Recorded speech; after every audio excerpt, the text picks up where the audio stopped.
You finally came home. Why are you sleeping in a church? Curtis said your money stopped coming. I never stopped sending it.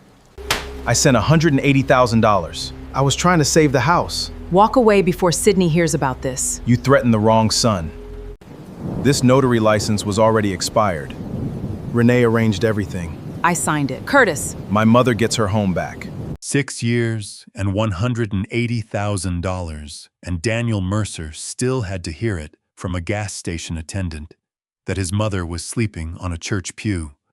The man behind the register said it the way people say things in small towns when a situation has been going on long enough that it has stopped being news.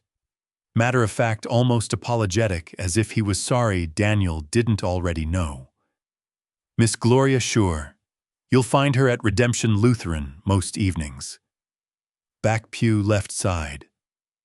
He paused. You must be the boy from Australia. Welcome to today's story. If you enjoy emotional drama and shocking twists, don't forget to like this video and subscribe for more unforgettable stories. And before we begin, let me know where you're watching from in the comments. The drive to Redemption Lutheran from the highway took 11 minutes, and Daniel had been awake for 23 hours straight. He had landed in Savannah that afternoon on a direct flight from Sydney, 17 hours in the air, a layover he barely remembered in Los Angeles. And the whole time his phone had been quiet because he hadn't told anyone he was coming.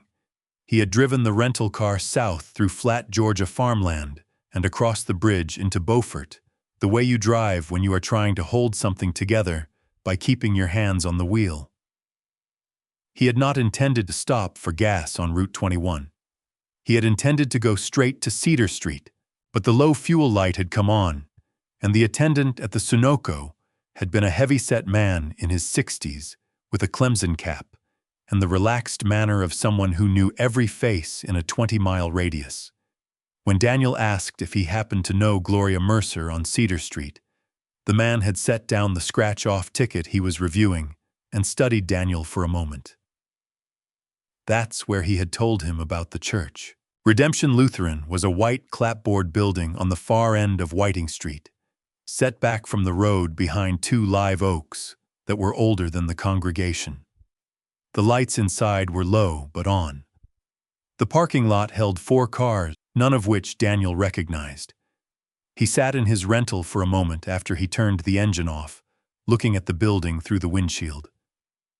The sky behind it was the deep blue-gray of 10 o'clock on the Carolina coast, and somewhere across the marsh, a night bird was calling in short, spaced notes. He went inside. The sanctuary smelled of lemon polish and old hymnals, and something else he couldn't name at first. Something warm and faintly domestic. Like someone had been making coffee in the building for weeks, and the smell had settled into the walls. The main lights were off. A single lamp above the choir loft threw a long rectangle of yellow across the center aisle. Daniel walked toward the back of the room, his footsteps careful on the wood floor. She was there, Gloria Mercer, 66 years old, former elementary school principal. The woman who had run the Reading Counts program in Beaufort County for 11 consecutive years. She was curled on the second-to-last pew with a folded wool blanket pulled over her shoulders and a paperback face down on the seat beside her. Her silver hair was in a braid. Her shoes were on the floor beneath the pew, aligned neatly side by side, the way she had always aligned them at the foot of her bed. Daniel stood at the end of the pew and looked at her for a long moment. She was not distressed. She was not in visible pain. She looked exactly like a woman who had found a place to sleep and had arranged it with the same quiet precision she brought to everything else. That somehow was worse than if she had looked broken. She opened her eyes. She saw him. Something moved across her face, relief and something older than relief, and she sat up slowly, pulling the blanket around her shoulders. "You weren't supposed to come until Thursday," she said. Her voice was clear, not sleepy. The flight was earlier. He sat down beside her. The pew was harder than it looked. "Mom, what is happening?" She looked at him steadily. In the dim light from the choir lamp, her face was composed in the way faces get when composure has been practiced every day for a long time. "I'm all right," she said. "I want you to know that first.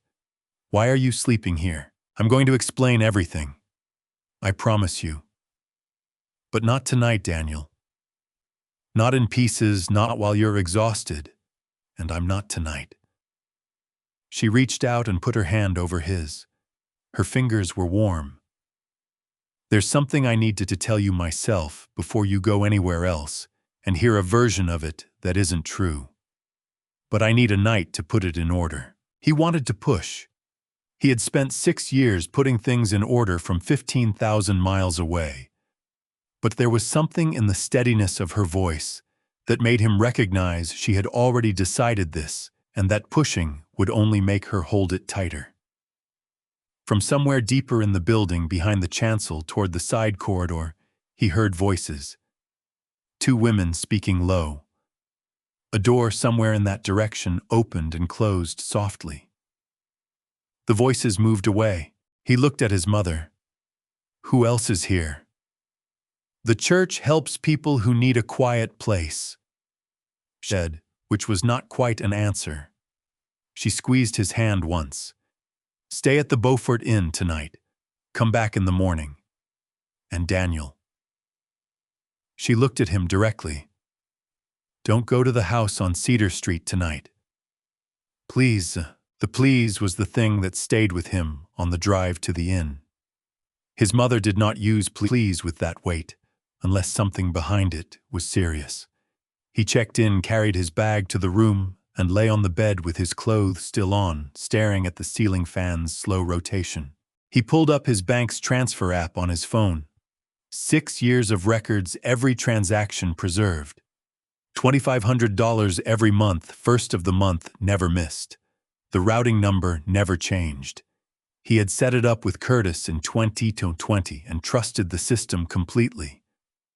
He had called his mother every Sunday, and she had said she was fine, and he had believed her because he needed to.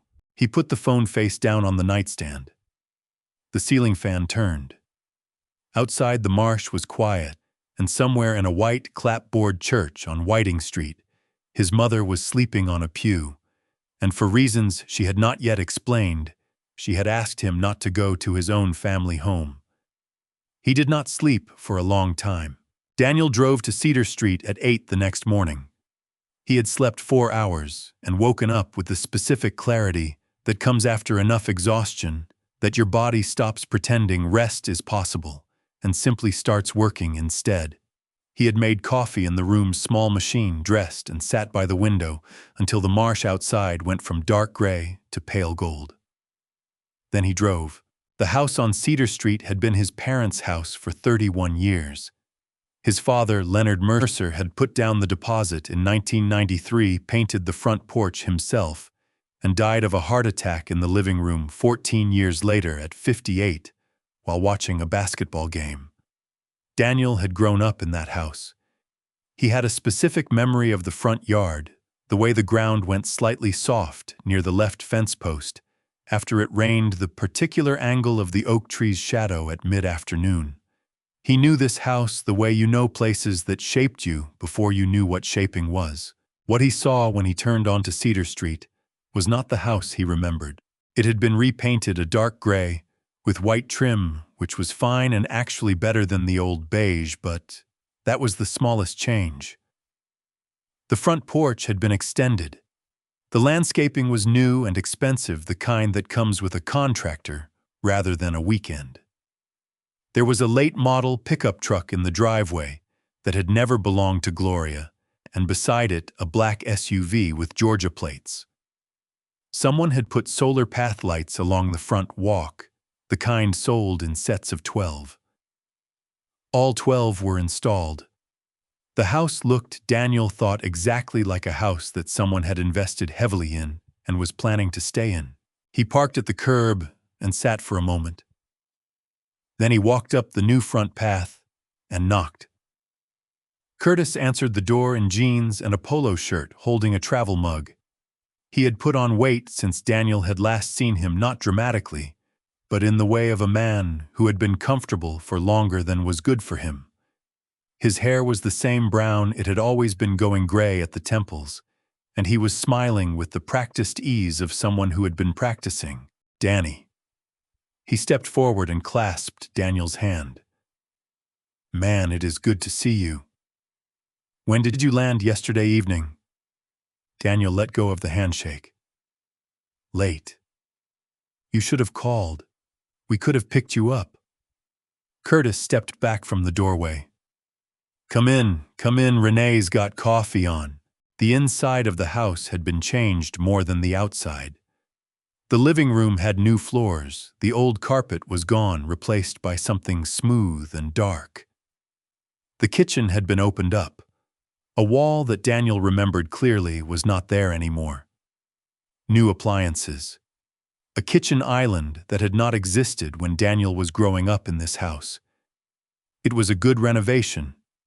It was also a renovation that cost money. Daniel recognized in a house that belonged to his mother, done by people who did not own it. Renee was at the kitchen counter with a French press. She was 44 with straight dark hair and the composed pleasantness of someone who had decided years ago that composed pleasantness was the most efficient social strategy. She turned when Daniel came in and smiled warmly. "Daniel, we're so glad you're here. I know the trip must have been exhausting." She was already reaching for a mug. "How's Sydney been? Good?" He sat at the kitchen island. "Mom seems well." "Oh, she loves it at the church," Curtis said, settling into a chair across from him. "You know how she is. She needs to be useful. She gets restless if she's not doing something for someone. Pastor Tatum has her helping with all kinds of things. She's happier over there, honestly, than she was rattling around in this house by herself." Daniel looked at Curtis while he spoke. The words came easily and were believable on their surface, and that was the thing Daniel's professional experience noticed first, not what was said, but how easily it arrived. Smoothness in explanation was usually a sign of rehearsal. People who were simply telling the truth did not often sound this practiced. "I'm sure she does," Daniel said. "It's good she has the community." Renee set the coffee in front of him. "How long are you here for?" she asked. "I'm not sure yet." He wrapped both hands around the mug. "There were some things I wanted to look into while I was home. Family business." Neither of them reacted visibly to that. Renee picked up her own mug. Curtis took a long sip from his travel cup. The kitchen was very quiet for a moment, except for the coffee machine finishing its cycle. Then Daniel saw the folder. It was on the desk in the corner of the living room, the corner where his mother used to keep her grade books and the parish directory and the little ceramic bowl where she always dropped her keys. The desk was the same desk. It had moved across the room when the wall came down, but it was still his mother's desk. The folder on top of it was not his mother's. It was a thick manila accordion folder with a label on the tab, handwritten in blue marker, "Equity Loan Mercer Property." Curtis was saying something about the renovations, the new HVAC system, how the old windows had been single pane, how they'd gotten a good deal on the countertops. Daniel heard the words, the way you hear a radio in the next room, audible but not attended to. He looked at the folder.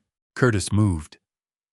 It was subtle. He shifted his weight in the chair, which changed the angle of his body relative to the desk, and Daniel recognized the movement immediately. Not standing up, not reaching for the folder. Just repositioning himself so that the folder was slightly behind him in his field of vision instead of clearly in Daniel's. It was the specific adjustment of a man who had just noticed someone looking at something he didn't want looked at. Daniel looked away from the folder and back at Curtis's face. "The kitchen looks great," he said. "Who did the work?" "A crew out of Charleston," Curtis said. He relaxed slightly. "They were here about 6 weeks." Daniel nodded and drank his coffee. He stayed another 20 minutes asking reasonable questions and receiving reasonable answers, and then said he needed to check in on a few things in town and stood up to leave. Curtis walked him to the door. The handshake this time was fractionally firmer, the extra pressure of someone who is relieved a visit is ending. Daniel drove back toward the inn. He did not go in. He sat in the parking lot with his laptop open on the passenger seat and pulled up his bank's international wire service. He navigated to the transfer history. 72 transactions. 6 years. Everyone marked confirmed sent to a Beaufort routing number that he had given no one but Curtis.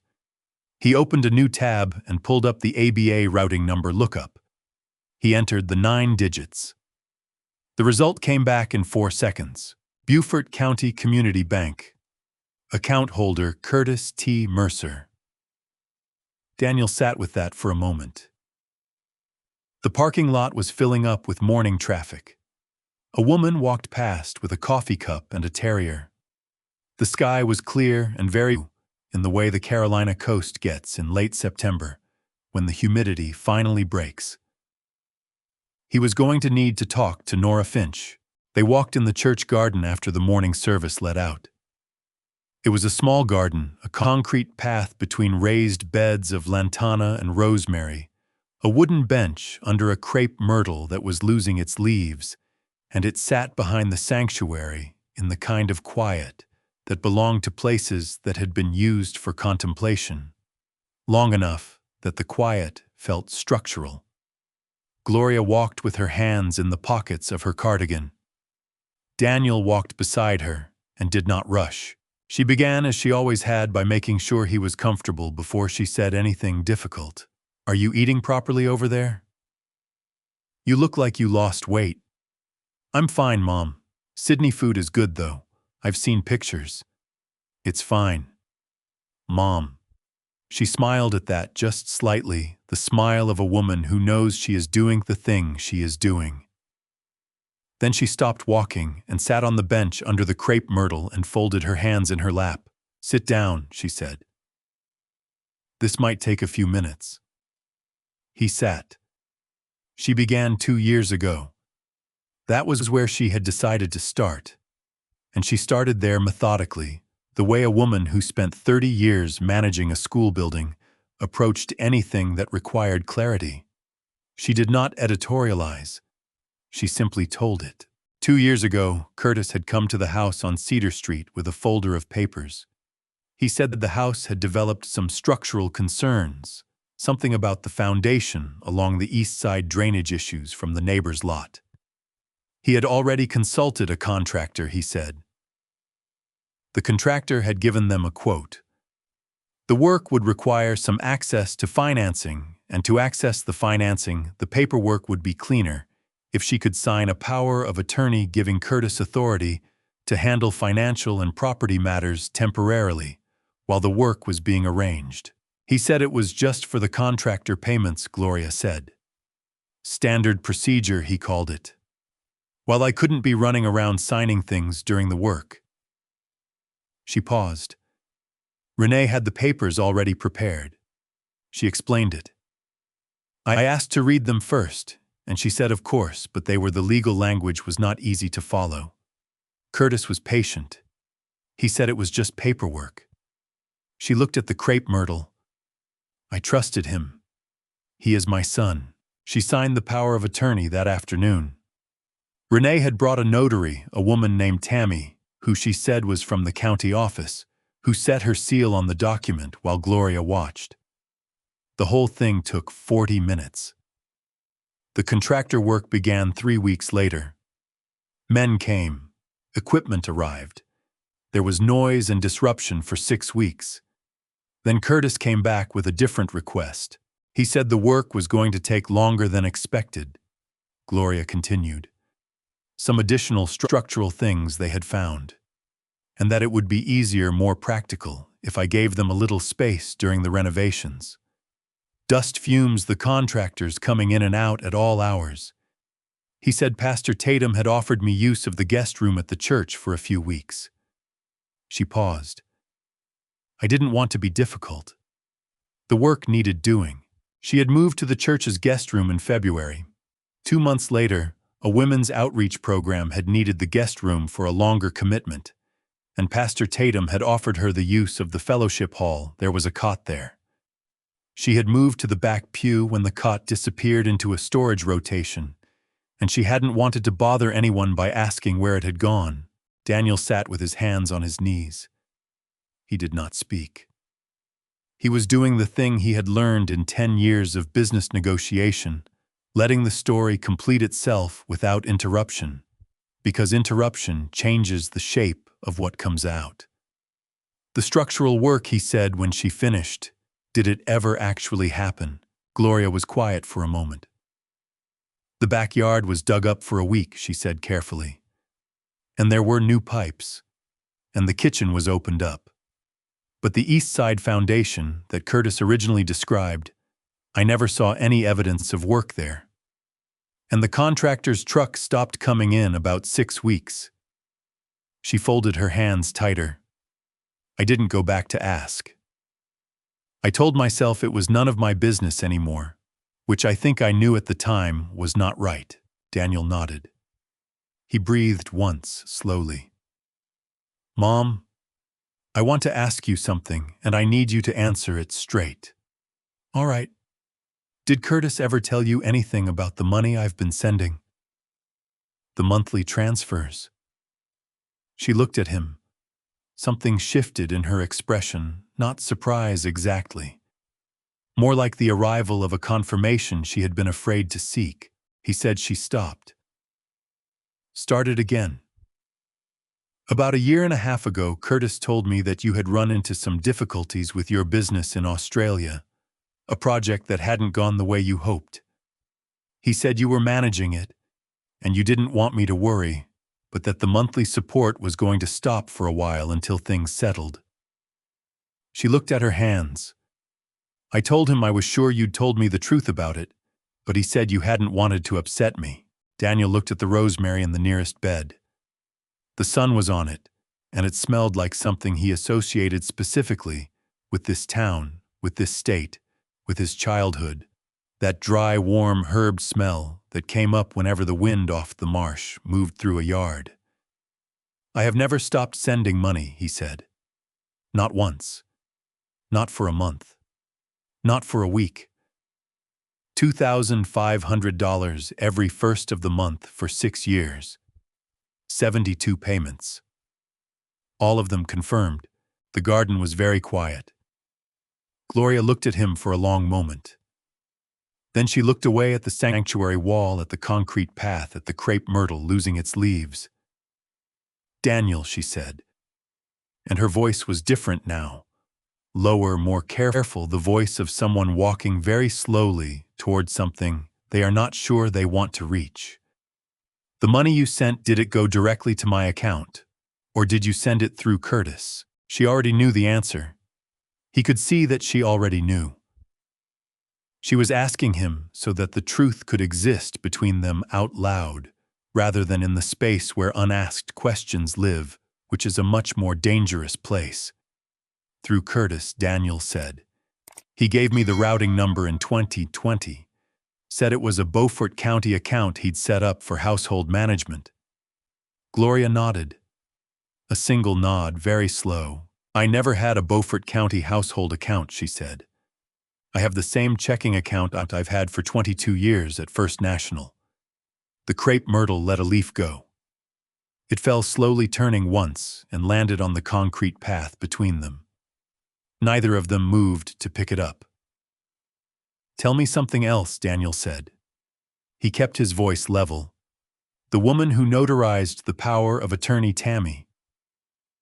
Do you remember her last name? Gloria thought about it. Renee introduced her. I don't think she told me her last name. She seemed to know Renee well. They hugged when she came in. Daniel stood up. He looked at his mother sitting on the bench in the morning sun in the garden behind a church, where she had been sleeping for 8 months, and something settled in him, not anger. Though there was anger underneath, something more like the specific clarity of a man who has just identified exactly what the problem is and knows precisely what needs to be done about it. "I'm going to see someone," he said. "I'll come back this evening. Will you be here?" "I'll be here." She looked up at him. "Daniel, whatever you find out, I don't want Curtis to go to prison. I want you to know that before you start."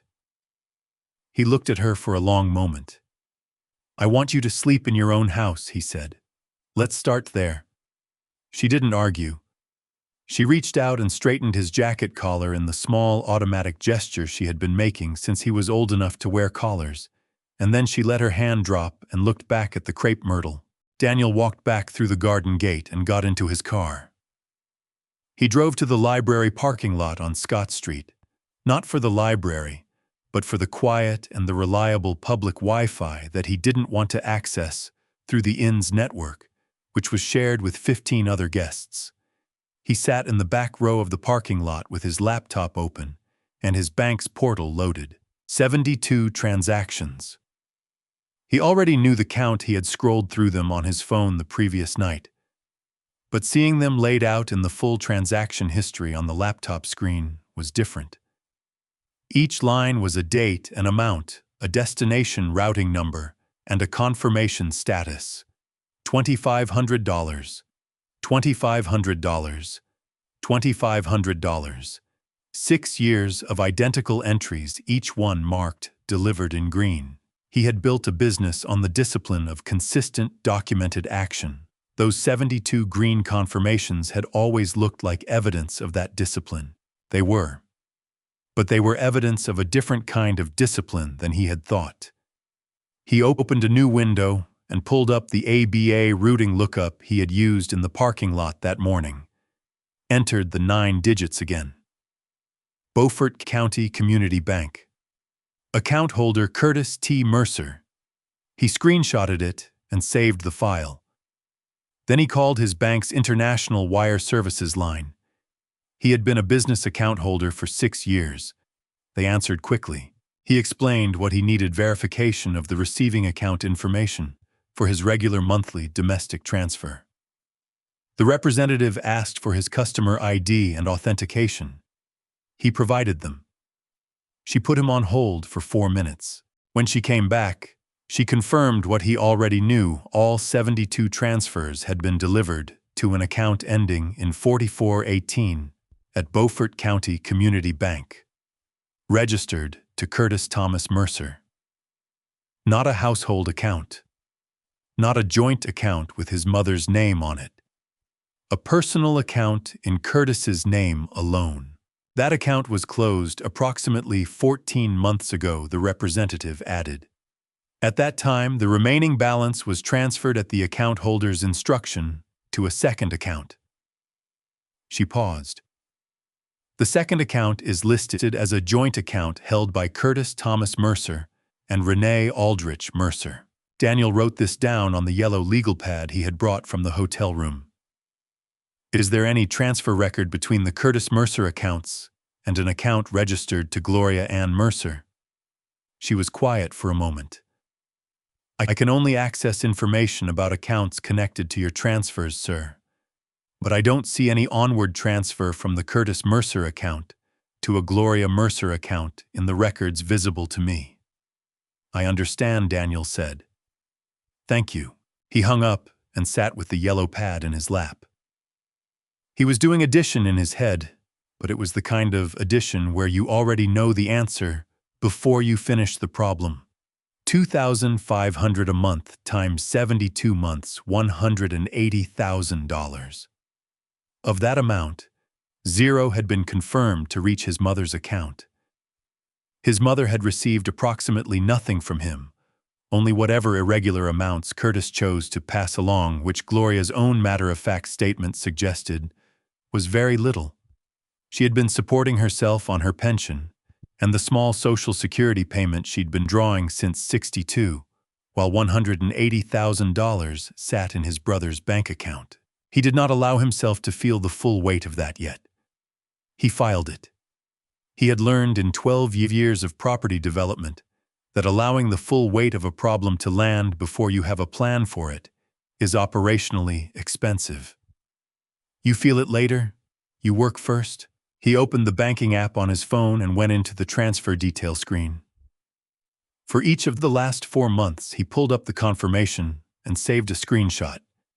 He needed the routing number and the account number for the civil case, which is what this was becoming, whether his mother wanted it to or not. Then he found something he had not been looking for. In the transfer history sorted by date, there was a transaction from 10 days ago that he hadn't noticed when he first scrolled through. It wasn't one of his monthly transfers. It was an incoming transfer into his Australian business account from a Beaufort County bank account for the amount of $1.12. A micro deposit. The kind that appears when someone enters your account details into a verification system to confirm they have the right account number. The kind you do when you are setting up a new payment or transfer arrangement. His account information had been entered into someone's system in the last 10 days. Daniel sat with that for a moment. Then he put the phone face down on the passenger seat and looked through the windshield at the library building and the palmettos in front of it. He searched his phone contacts for Nora Finch. He had gotten her number from Pastor Tatum that morning. Tatum had given it with the quiet intentionality of someone who had been waiting to be asked. The phone rang twice. Nora Finch. Mrs. Finch. My name is Daniel Mercer. I'm Gloria's younger son. I'm here in Beaufort, and I was wondering if I might come by and speak with you. There was a brief pause. Not surprise, something more like recognition. I know who you are, she said. Her voice was clear and direct in the manner of a woman who had stopped softening her edges around people she didn't know well. I've been wondering when you were going to call. I have some things you need to see. He asked when would be convenient. Now is convenient, she said. I've been ready for 14 months. She lived 3 houses down from Cedar Street, in a yellow house with a deep front porch and a garden that had been clearly organized by someone who took gardening seriously.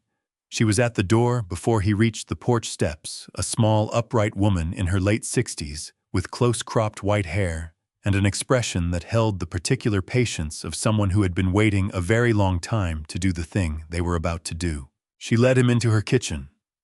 The table was already set with 2 mugs, a coffee pot, and a large composition notebook. Sit, she said. It was not unkind. It was simply efficient. She sat across from him, put her hands on the composition notebook, and looked at him steadily. Before I show you what I have, she said, I need you to understand that I am not a person who enjoys being in other people's business. But I am also not a person who can watch something happen to a woman like Gloria Mercer for 2 years and tell myself it has nothing to do with me. She paused. Is that clear? That's very clear, Daniel said. Good. She opened the notebook. Then let's start at the beginning. Nora Finch had been keeping the notebook since the February of the previous year, 22 months of dated entries timed to the quarter hour, written in the careful hand of a woman who had spent decades as an administrative coordinator for the county court system and knew exactly what a useful record looked like. She turned it to the first entry and passed it to Daniel. February 3rd, 2:22 p.m. Moving truck in driveway at 48 Cedar Street. 2 men carried boxes from the upstairs bedroom.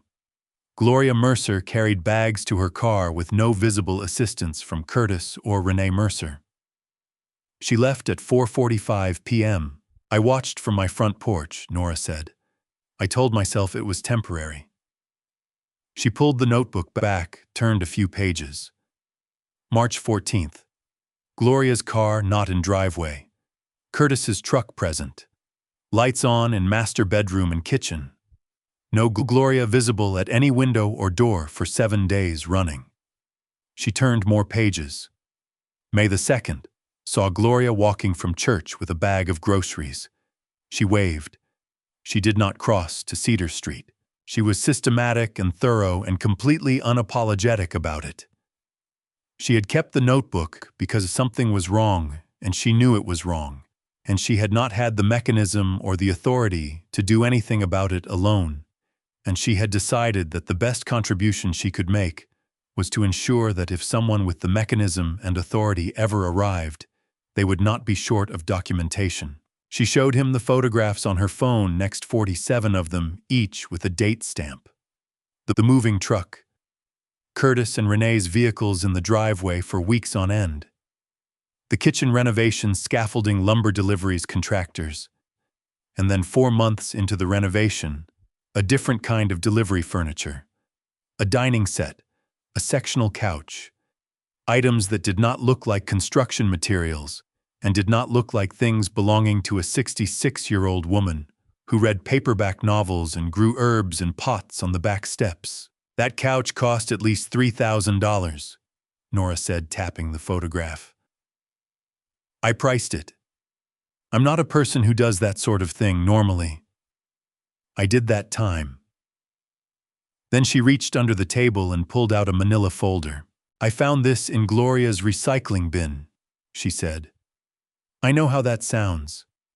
I want to be clear that I was not searching through her recycling. Her recycling bin had blown over in the wind, and I was helping her set it upright. She had come back to pick up her mail, and this fell out from underneath a week's worth of paper.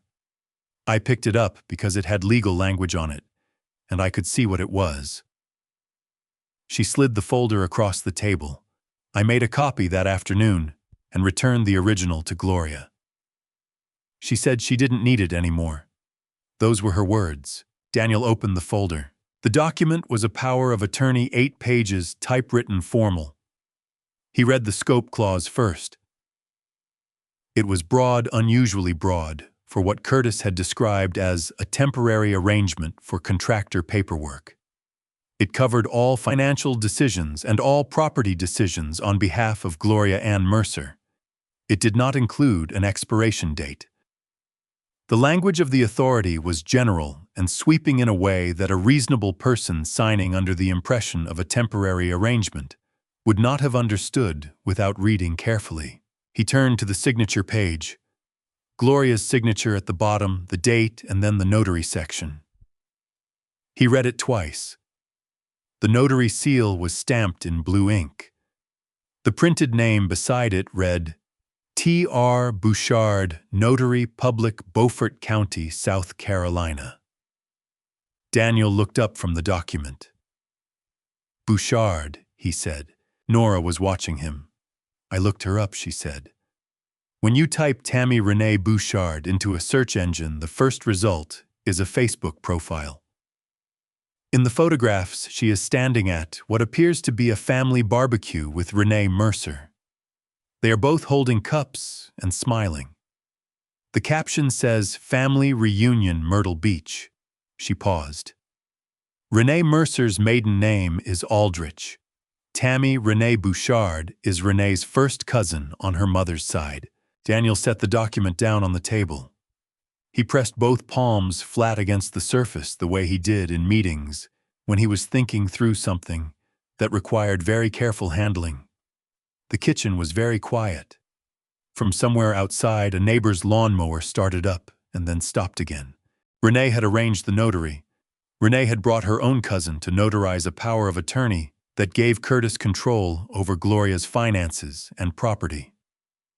The independent notary, who was supposed to verify that the signing party understood and was acting freely, was a family member of the party who stood to benefit. That alone was enough to raise serious questions. But Daniel remembered what his bank representative had said about account information having been entered into a verification system in the last 10 days, and he thought about that micro deposit, and he thought about what it meant that someone had been in his Australian business accounts recently. Mrs. Finch, he said, do you know anything about a home equity loan on the Cedar Street property? Nora opened her laptop, which had been sitting closed on the counter. She typed for a moment. She turned it to face him. On the screen was a printed and scanned email dated the previous Thursday from something called Palmetto Coastal Lending, LLC. The body of the email contained account details and a payment reminder. The account holder was listed as Curtis T. Mercer, acting under power of attorney for Gloria Ann Mercer. The property listed as collateral was 48 Cedar Street, Beaufort, SC. I found this in the same recycling bin event, Nora said. 2 separate pieces of paper. I don't believe that was an accident. I think Gloria put them there deliberately, hoping someone would find them without having to be the person who gave them to someone directly. She looked at him. She is not a woman who asks for help easily. You probably know that. Daniel looked at the email. The loan amount at the top of the page was $140,000. The original loan date was 20 months ago. The payment due date in the reminder was 2 weeks from now. He sat back in the chair. He was doing math again. $180,000 in transfers, of which his mother received almost nothing. $140,000 in home equity. $320,000 total extracted from his mother's life and from his own income systematically over the last 2 years. There's more, Nora said. She reached across the table and turned the laptop so she could type again. She pulled up the South Carolina Secretary of State Notary Public Database search page. She entered Tammy R. Bouchard in the search field and hit Enter. The result loaded. Bouchard Tammy R. Notary Public. Beaufort County.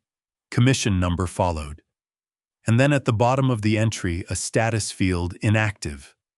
Last renewal 7 years prior. Commission expired 6 years ago. An expired notary commission, Daniel said slowly. He looked at the entry. He looked at Nora. If the commission was expired when this was signed, then no valid notarial act occurred, Nora said. She had clearly thought about this extensively. I'm not an attorney. I did look it up, though. I have the statute if you want it. She produced a printed page from behind the notebook. South Carolina Code, Section 26-1-120. A notarial act performed by a person not authorized to perform notarial acts has no legal effect. Daniel took the printed statute. He held it alongside the copy of the power of attorney. He held both documents for a long moment. I've been sitting on that for 14 months, Nora said quietly. I didn't know what to do with it alone. Daniel looked at this small, upright, patient woman who had kept a composition notebook for almost 2 years because a neighbor she cared about needed someone to be paying attention. He thought about all the ways a situation like this counted on people not paying attention. You didn't need to do this alone, he said. I'm here now. He reached for his phone and dialed Cassandra Webb's office. Cassandra Webb's office couldn't see him until the following morning. She had a court appearance that afternoon. So Daniel went back to Nora's kitchen table and spent 2 hours going through the rest of what she had collected. Nora had kept more than he initially realized. Beyond the notebook and the photographs and the 2 key documents, she had a printed record of every time she had seen or spoken to Gloria over the 22-month period, with notes on Gloria's appearance, demeanor, and anything she had said about the situation on Cedar Street. She had a list of dates when the contractor's truck had been present and when it had not. She had a photograph of the new sectional couch being delivered through the front door of the house that belonged to Gloria, with a receipt sticker still visible on the plastic wrap that she had zoomed in on and enlarged to read Beaufort Home Furnishings, $3,200. She had also, in a separate pocket, at the back of the notebook, kept a log of phone calls she had heard Curtis make from the backyard. The yard of 48 Cedar Street shared a fence line with Nora's property, and the fence was not particularly sound-resistant. Daniel read through the log carefully. Most of the entries were routine contractors' delivery companies, once a call that appeared to be about a sports betting account.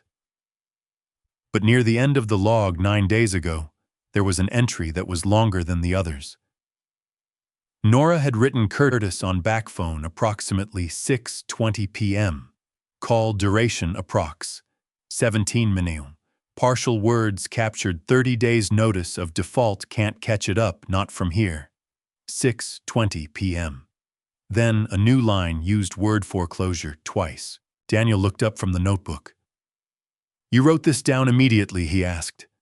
I went inside and wrote it while I could still hear his voice in my head. She refilled his coffee cup without asking.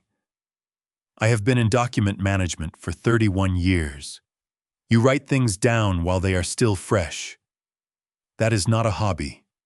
That is a professional habit." He set the notebook down. 30 days. Notice of default. Foreclosure twice. He had been approaching this as a financial investigation and a legal question. He needed to revise that. This was still both of those things, but it was also, and now immediately, a property emergency.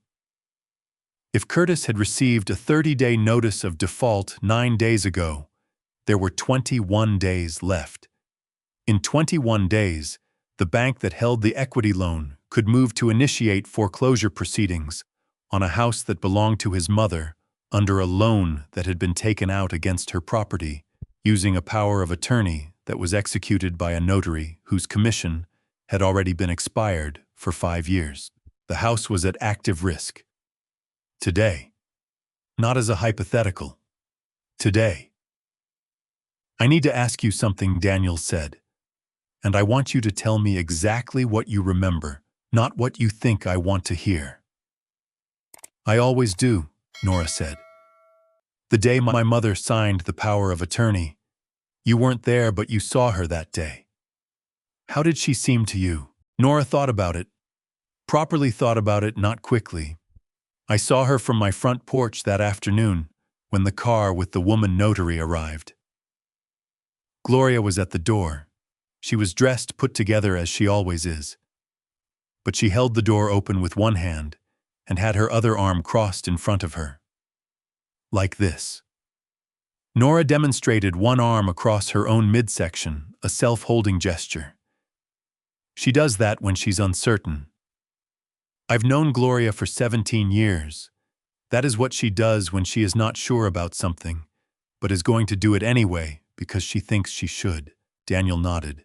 He thought about his mother in the church garden saying, "I didn't want to be difficult."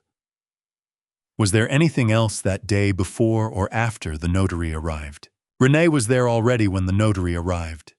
She came out to greet her at the car they embraced, which I noted because Renee told Gloria when she first moved in that Tammy was from the county office. "You don't usually embrace the county office." Nora's voice carried no sarcasm, just precision. Curtis stayed inside. He only came to the door when it was time to sign. She paused. Gloria's hands were shaking when she signed. I could see from the porch. She steadied them by pressing hard on the table. Daniel sat for a moment with that image. Then he said, "Do you know anything about Curtis or Renee's personal finances, debts, business losses, anything in that direction?" Nora hesitated for the first time in the conversation. Not because she didn't know something, because she was deciding whether saying it was appropriate. He watched her work through that decision. "Curtis Mercer was involved in a franchise investment approximately 3 years ago," she said finally.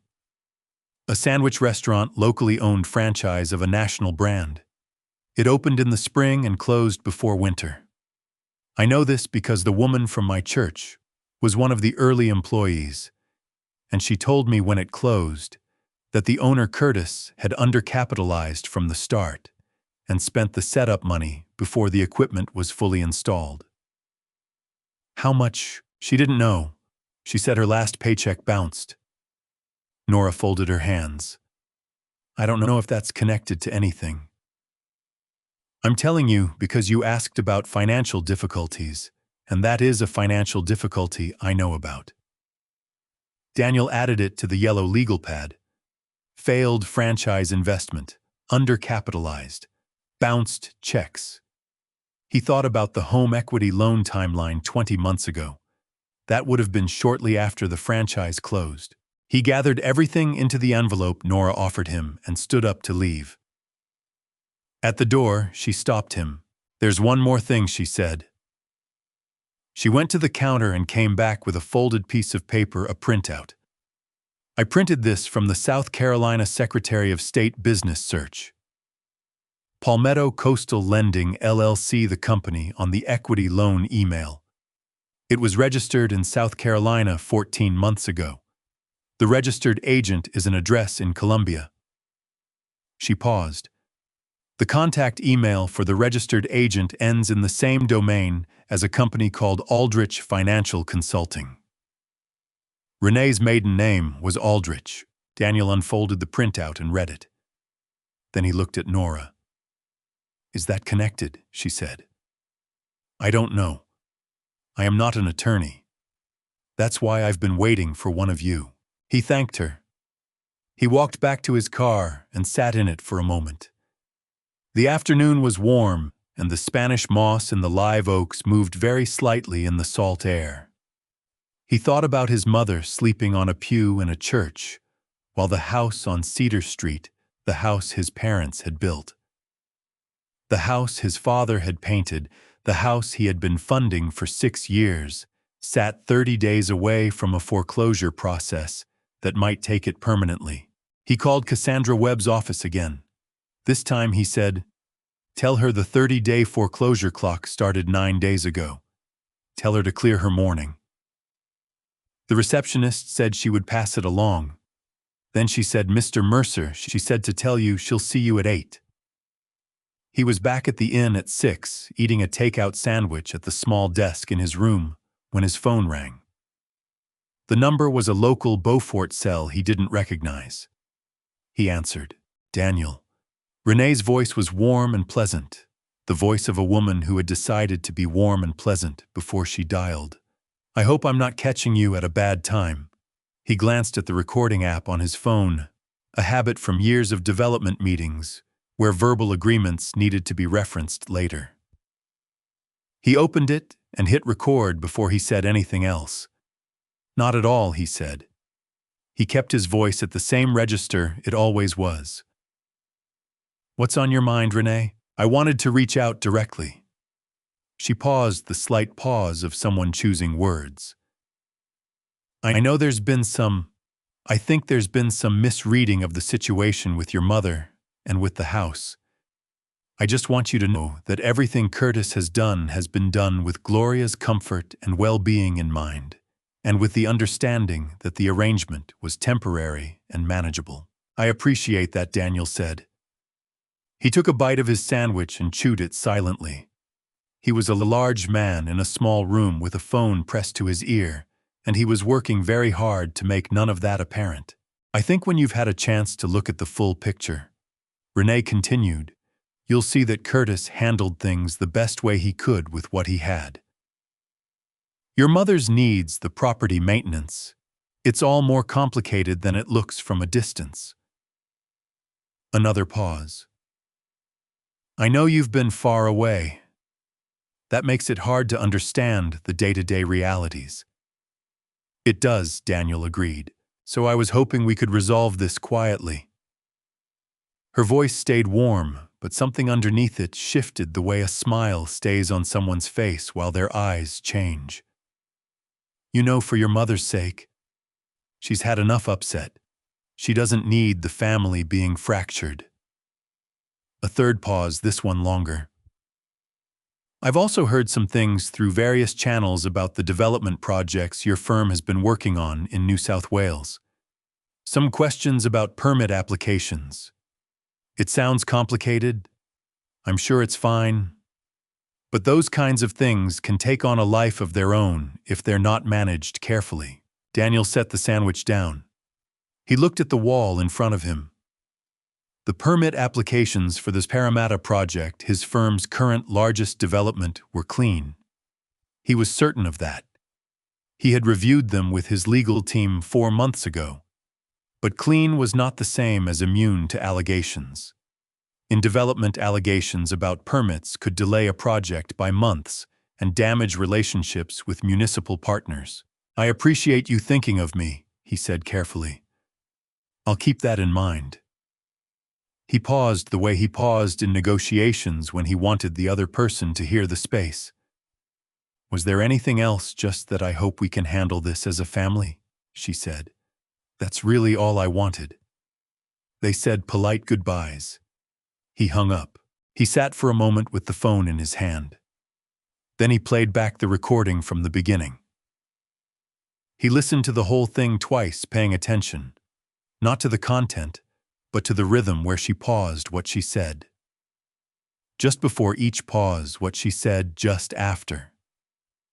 Renee had been very careful. She had never said anything explicit.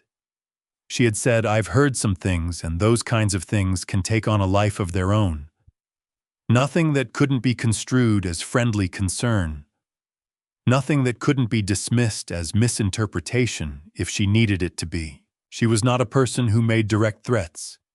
She made suggestions that carried the weight of threats while maintaining complete deniability. He called his business partner in Sydney. Ben Aldridge was 12 hours ahead. It was just past 7 in the morning there, and Ben answered on the third ring with the slightly distracted energy of someone still moving from sleep to wakefulness. Dan. Everything all right? How's the family? Getting clearer, Daniel said. Ben, I need to ask you something. Has anything unusual come through in the last few days? Emails, calls, anything about the Parramatta permit's silence? Then, yeah, actually. There was an anonymous email to the business inbox yesterday morning.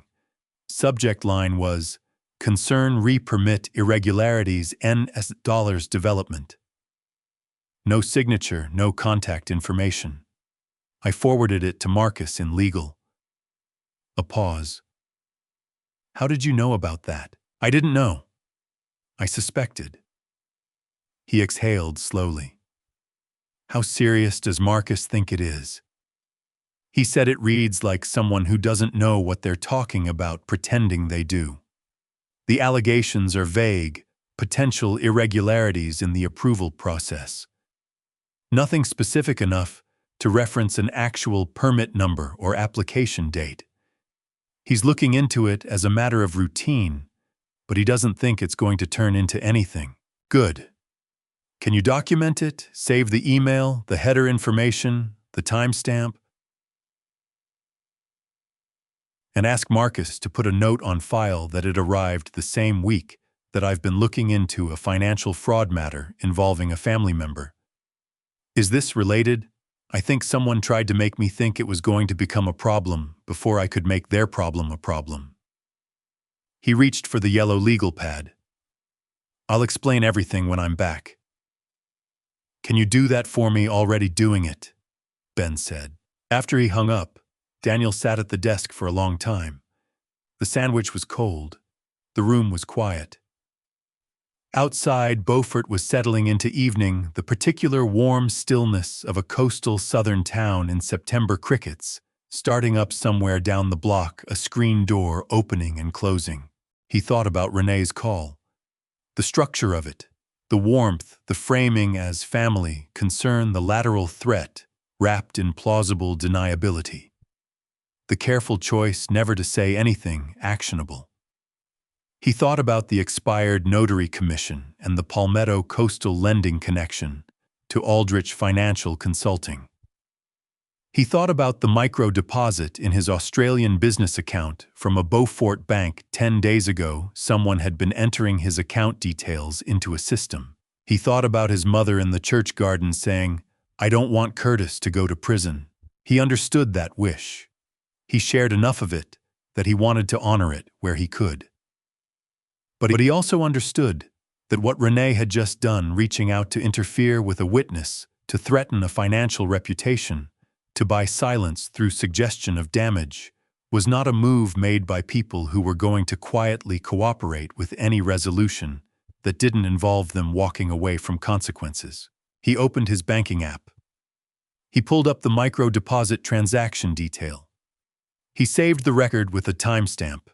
He added it to the folder of documentation he was building, which now included 72 transfer records, account routing verification.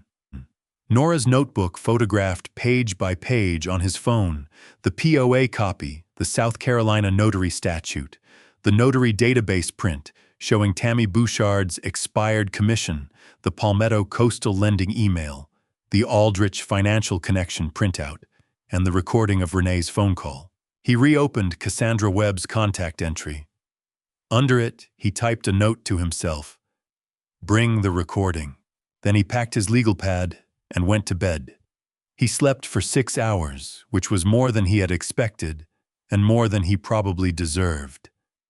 And in the morning, he drove to Cassandra Webb's office on Bay Street with the folder on the passenger seat and a cup of coffee in the cup holder and the specific clarity of a man who has put together enough of a picture to know exactly where the remaining pieces go. Cassandra Webb's office was on the second floor of a building on Bay Street, above a frame shop that had been there for 40 years. The office itself was not large: a desk, 2 client chairs, a conference table for 4 walls lined with elder law reference texts, a view of the waterfront through a window that probably should have distracted her more than it did. She was in her early 50s, compact with reading glasses pushed up on her head, and the manner of a person who had decided very early in her career that efficiency was a form of kindness. She was at the conference table when Daniel arrived, not the desk. He appreciated that it was an equal footing choice, not a power behind the desk choice. She gestured to the chair across from her, and he sat and opened the folder. He was methodical. He laid everything out in sequence, the bank records first, with the routing verification, then the transfer summary showing $180,000 into Curtis's account over 6 years. Cassandra put on her reading glasses and reviewed each page without speaking. She turned them at consistent intervals, the pace of someone who read financial documents professionally and did not need to slow down to understand them. Then the POA. She picked it up and read it closely. Not just the scope language, which she noted with a small sound that was not quite a word, but the entire document, the date, the execution section, the notary seal. She set it down. She picked up Nora's printed database search, showing Tammy Bouchard's commission status inactive. When was this commission last renewed, she asked. 6 years ago, Daniel said. The commission expired 6 years before the POA was signed. Cassandra looked at the POA date again. Then she looked at the database entry again. She took off her reading glasses and held them between her fingers. I want to be clear about what we have here, she said. In South Carolina, a notarial act performed by a person without an active notary commission has no legal effect. It is void. It does not create a voidable document, one that could be challenged and might be upheld. It creates a void document. Void ab initio. As if the notarization never occurred. Which means the power of attorney itself is unenforceable. If the notary's commission was expired at the time of the signing, the POA has no legal force. She set down the glasses. Now the home equity loan. He slid across the Palmetto Coastal Lending email and then the Aldrich Financial Connection printout. She read both. She was quiet for a moment.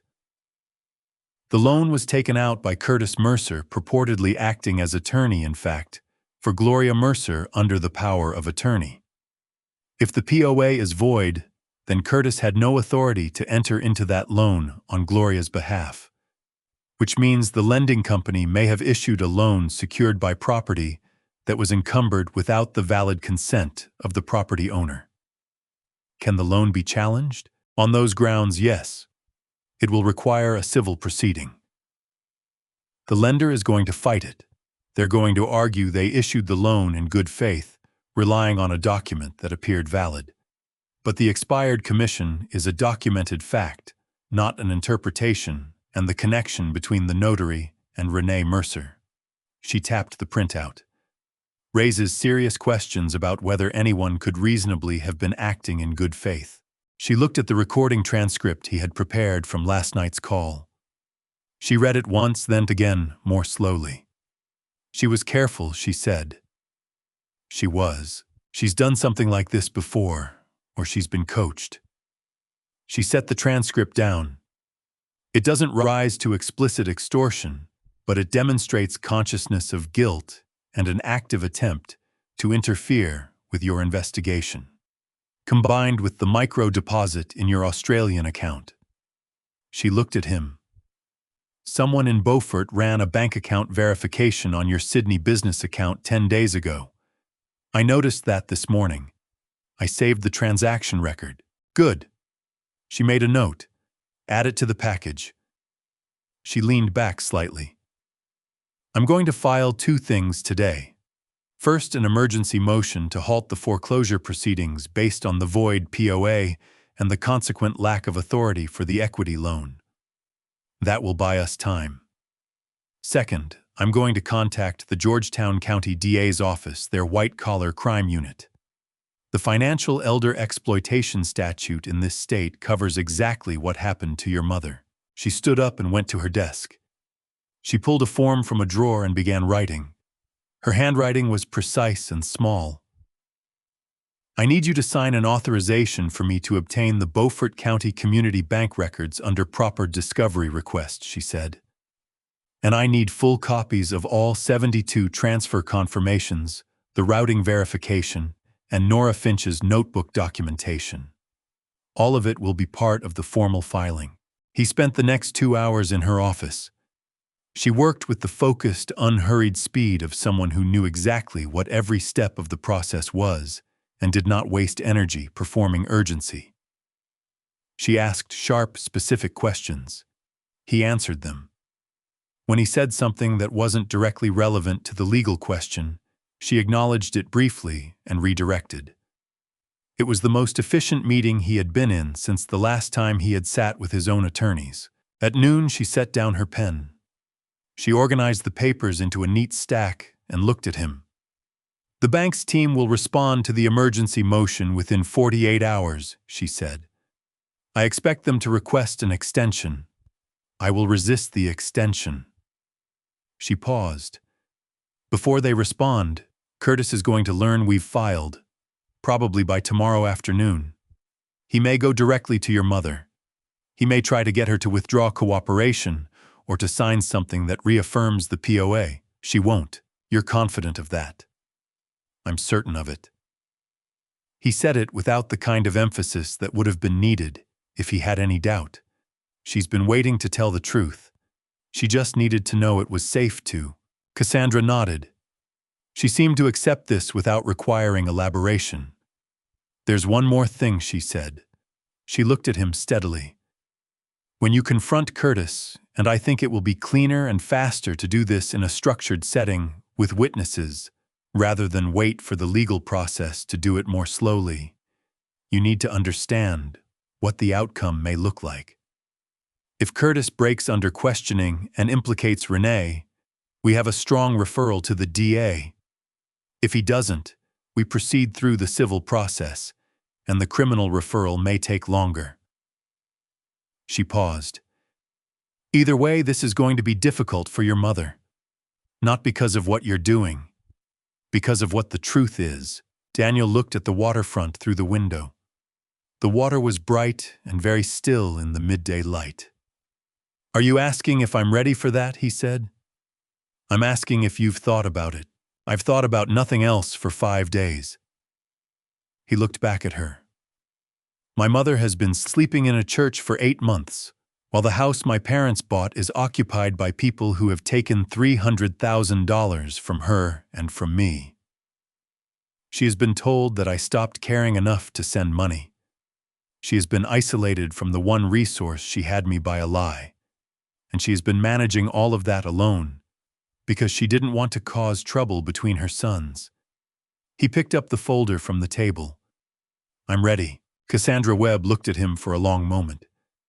Then she nodded once precisely and reached for the phone to call the Georgetown County DA.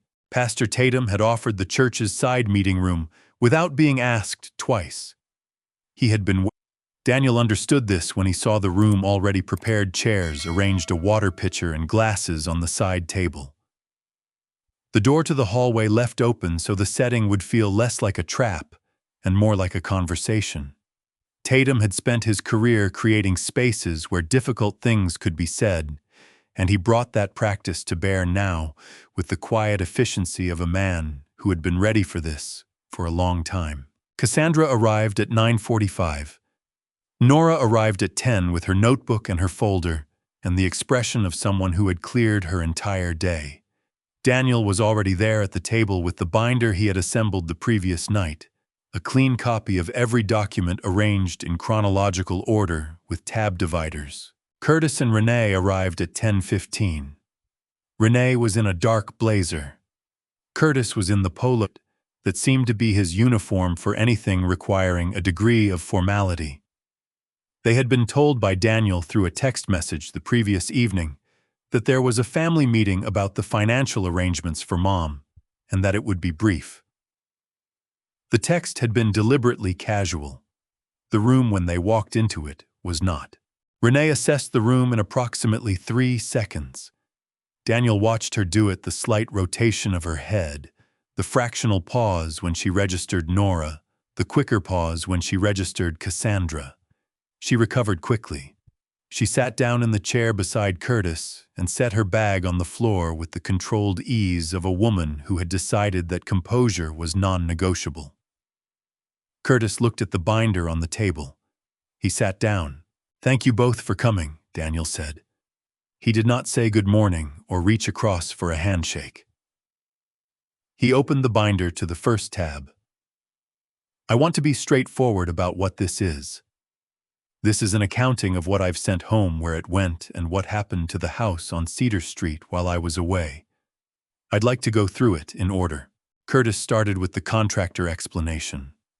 The same one he had given 2 days ago at the house with slightly different wording, which meant it had been refined between then and now. He said Gloria had needed things done, the house was aging, the money had been used for maintenance and improvements. He gestured at the refurbished Cedar Street house as evidence. Daniel put the bank records on the table, the routing verification, the 72 transfers, the confirmation that all funds went to the account of Curtis T. Mercer. Curtis looked at the papers. He stopped speaking. "These are the confirmed records of every transfer I made," Daniel said. $180,000 over 6 years. All of it to your personal account. He paused. "I spoke with my mother on Tuesday. She told me she received approximately nothing of that money over the same period. She was told I had stopped sending it. Curtis, those are private bank. They were obtained through proper discovery request filed this morning," Cassandra said. Her voice was level. "We can discuss that process if you'd like, or we can continue." Curtis looked at Renee. Renee was looking at the binder with the precise expression of someone who was very carefully not reacting.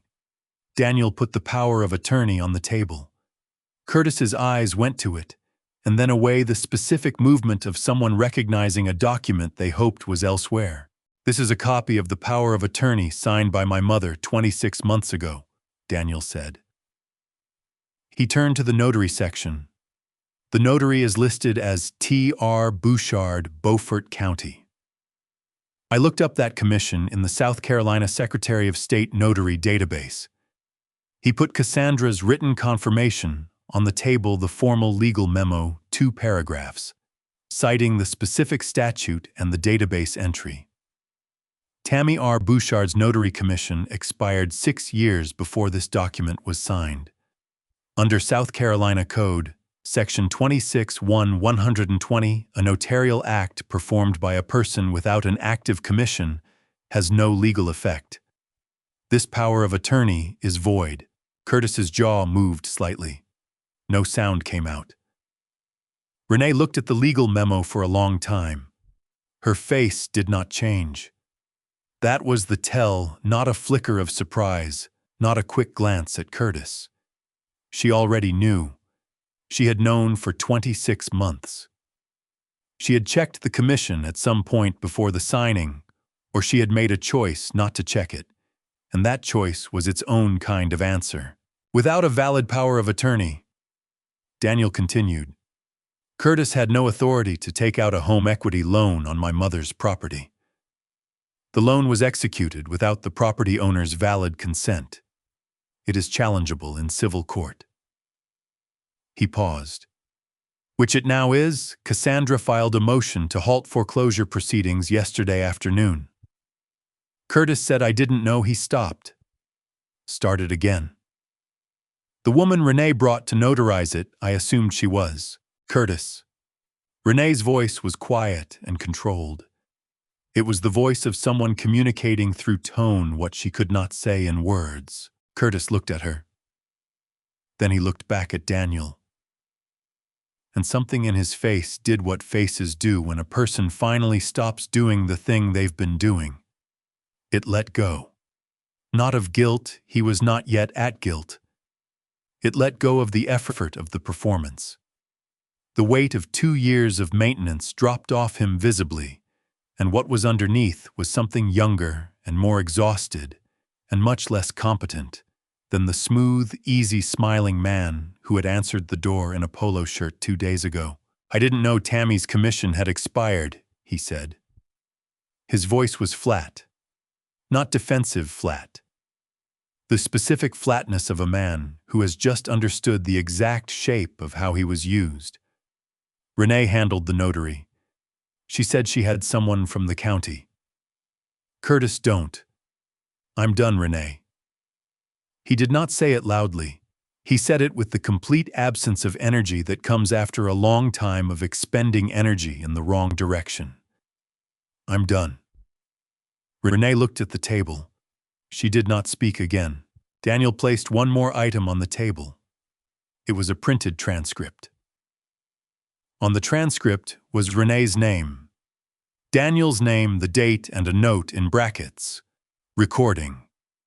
Duration 6-22 sec. This is a transcript of a phone call Renee made to my personal cell phone 2 days ago, Daniel said.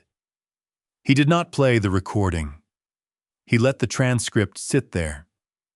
In this call, she referenced pending concerns about my business permit applications in New South Wales and suggested that these things could become complicated if the family situation was not resolved quietly. He looked at Renee. The permit applications are clean. The anonymous email that arrived at my Sydney business address the same week which used similar language has been preserved and documented. Renee looked at the transcript. She looked at it for a long time. Daniel thought he understood what she was doing. She was reading it for exposure, looking for the exact words that could be argued to mean something else. She was looking for her deniability. She didn't find enough of it. The door from the hallway opened. Detective Yolanda Greer, White-Collar Crimes Unit, Georgetown County Sheriff's Office, stepped inside. She was a compact woman in her 40s in plain clothes with an ID badge on her belt and the measured movements of a person who had done this many times and found no reason to perform urgency. She had a deputy with her. Mr. and Mrs. Mercer, she said pleasantly. I'm Detective Greer with Georgetown County. I was hoping you might be willing to come with me for a voluntary interview. We have some questions about financial transactions related to the estate of Gloria Ann Mercer. Curtis stood up slowly. He looked at the binder on the table. He looked at Renee, who had gone very still in her chair. He looked at Daniel across the conference table. Daniel looked back at him. He did not say anything. There was nothing left to say that the binder had not already said. Curtis nodded once to himself. It seemed rather than to anyone in the room, and followed Detective Greer toward the door.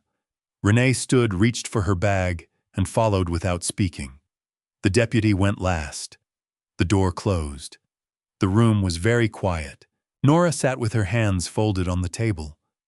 Cassandra was writing notes. Pastor Tatum, who had stood the entire time near the far wall, let out a slow breath and sat down in the nearest chair. Daniel picked up his phone. He found Gloria in his contacts. She answered on the first ring. Daniel. Her voice was warm and steady, and it cracked something open in him that he had been keeping carefully closed all morning. "It's over, Mom," he said. "It's done. Come home." A long silence on the other end. Not emptiness. Something filling up. "I'll get my things," she said finally. Her voice was still steady. He could hear in it everything she was not going to cry about in front of him. "Give me 10 minutes. I'll be at the church," he said. He put the phone in his pocket and looked at Cassandra. She was still writing. Without looking up, she said, "Good work, Mr. Mercer." It did not feel like enough as words go. It was exactly enough. The legal process took 4 months. Most things that look like a single dramatic moment are in practice 4 months of paperwork. Cassandra filed the civil suit to void the equity loan within 3 days of the confrontation. The lender, Palmetto Coastal Lending LLC, whose registered agent connection to Aldrich Financial Consulting had not escaped the DA's review, did not contest the motion aggressively once the expired notary documentation was formally presented.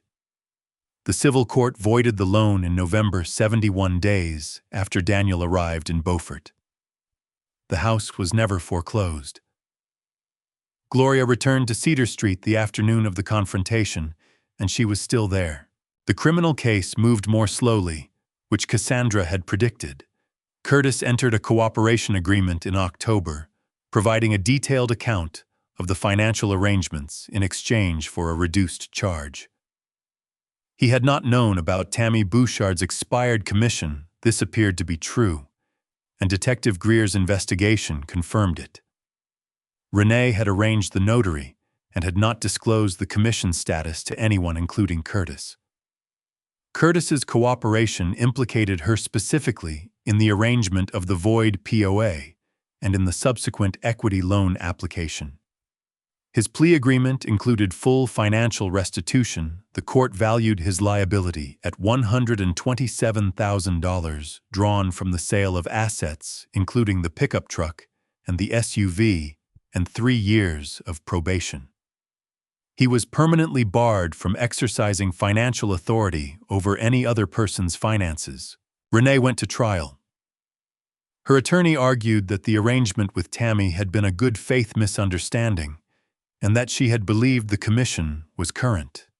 The jury found this unpersuasive given the family relationship between Renee and Tammy, the documented connection between Palmetto Coastal Lending and the Aldrich family consulting address, and the phone recording Daniel had provided, which a forensic analyst confirmed matched Renee's voice, and which the jury listened to 3 times.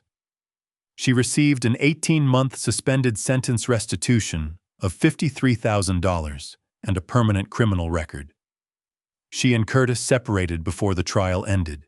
The anonymous email to Ben Aldridge in Sydney was traced with some effort, and a subpoena to a personal email account registered to Renee Mercer. This detail did not change the outcome, but it answered a question Daniel had carried with him since the night he had stared at the micro-deposit transaction on his phone. Gloria moved back to the house on Cedar Street on the afternoon of the confrontation, and she did not leave it again. The house was different. The kitchen renovation was actually good. She acknowledged this with characteristic practicality, saying that having a proper island was something she had always wanted, and that she intended to take it. The new floors were easier to sweep than the old carpet. The landscaping, she said, was the one improvement she might have chosen herself. She rearranged the living room furniture back to the configuration she preferred, which took one afternoon and the help of Pastor Tatum and Nora. The cedar chest that had been moved to the garage, the one that contained Leonard Mercer's fishing tackle, and the church directories going back to 1988, and the letters Gloria and Leonard had exchanged during the first year of their marriage, she brought inside and put in the corner it had occupied for 20 years. Cassandra's office established a direct financial trust, for Gloria managed, through an independent trustee with quarterly reporting.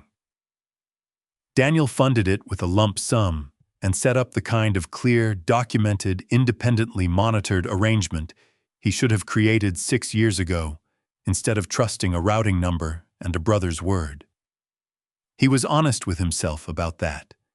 He had been trusting a system that had the appearance of diligence without the substance of it, and the appearance had been enough for him because he had needed it to be enough. He bought the house next door in October.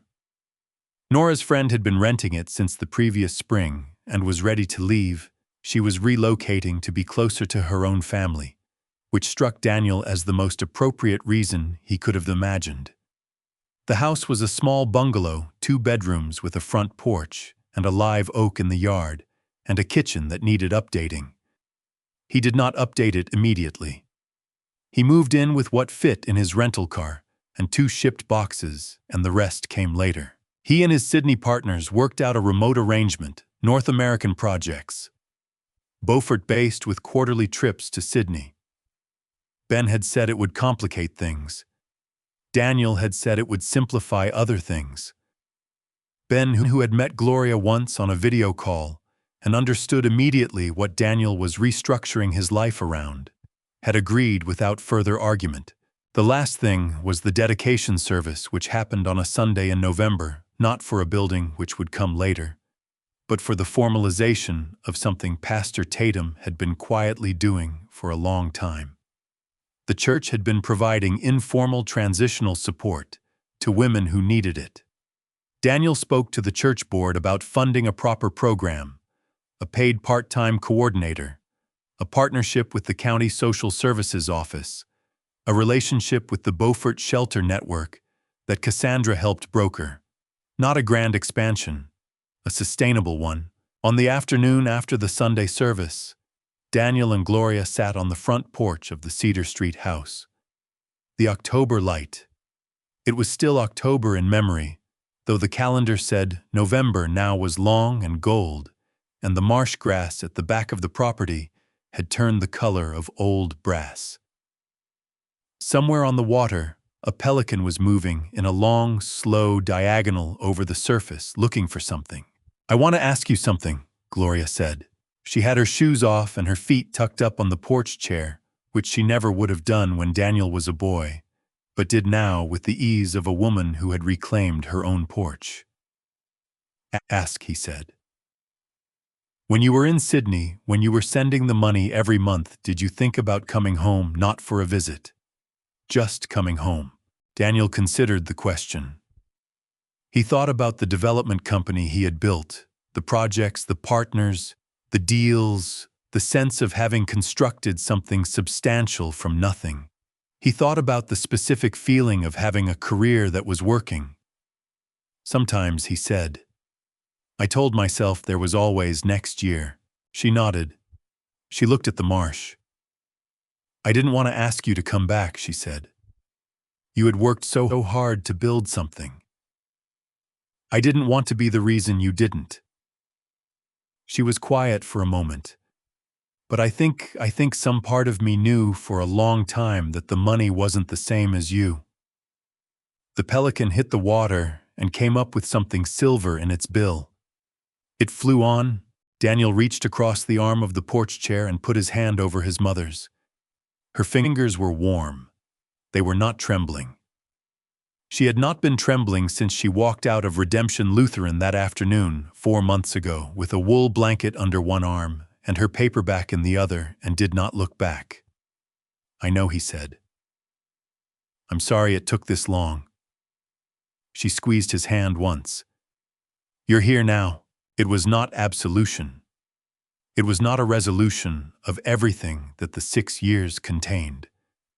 It was simply a true thing, stated plainly between a mother and a son on a front porch in the late afternoon light, of a town they had both grown up in, the town she had never left, and the town he had left and returned to. He was there. He was going to be there tomorrow.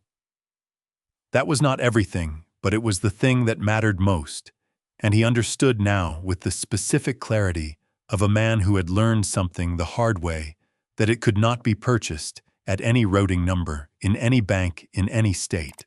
Only a person could be present. Only a person who was actually there. If this story stayed with you, we'd love to hear from you in the comments. Tell us about someone in your life you've been meaning to go back to. We read every word.